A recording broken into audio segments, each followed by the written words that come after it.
අපිට අපේ ලංකාවේ තියෙන වගේ සෞම්‍ය බොහොම ලස්සන පියකරු හැන්දාවක් ස්වභාව ධර්මයක් ලබා දීලා තියෙනවා.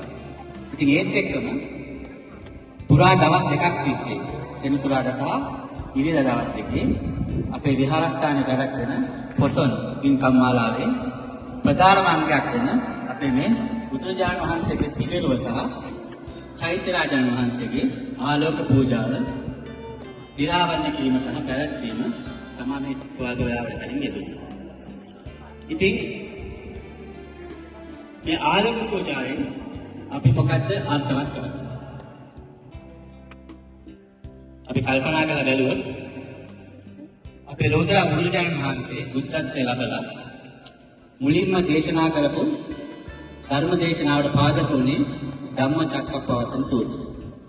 ඉතින් උන්වහන්සේ එතනදී ප්‍රකාශ කළා වදාරුවා එක වචනයක් උදපාදී කියලා. උදපාදී කියන්නේ හට ගැනීම සිංහලෙන් කිව්වොත්. නැත්තම් ජනන දෙවීම වගේ. එතකොට උදපාදී මොනවද? චක්කෝ කියන්නේ ඇස් දුවනස.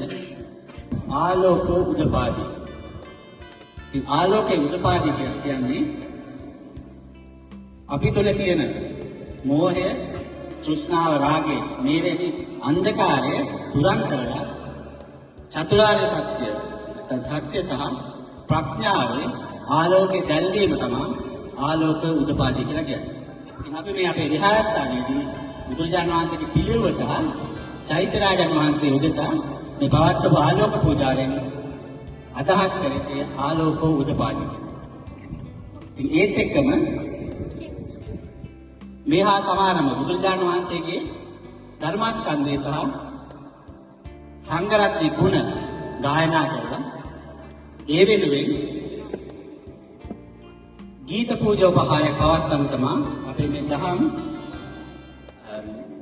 පොසොන් භක්ති ගීත වැඩසටහන අපි ලෑස්ති කරලා තියෙනවා. ඉතින් මේකේ අපේ පළවෙනි ගීතෙ විදිහට තෝරගෙන තියෙන්නේ මොහිදින් එක් මහත්මයා ගායනා කරපු අපි හැමෝම දන්න ඉතාම ප්‍රසිද්ධ පොසොන් භක්ති ගීතයක්. සකල සටම පොදු පැටියෙන් කියන ගීතය. ඉතින් අපි අපේ භක්ති ගීත කණ්ඩායමට ඒ ගීතය ගායනා කරන්න ආරාධනා කරනවා. සකල සටම පොදු පැටියෙන් නමදින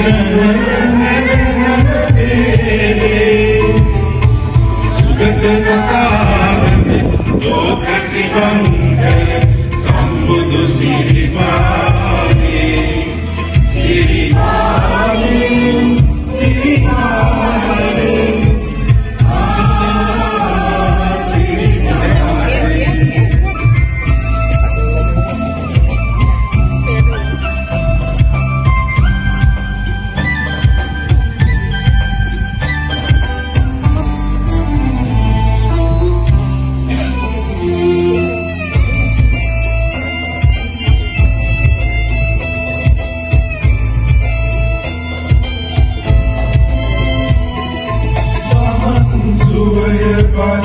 Situ bibi bibi, suatu hari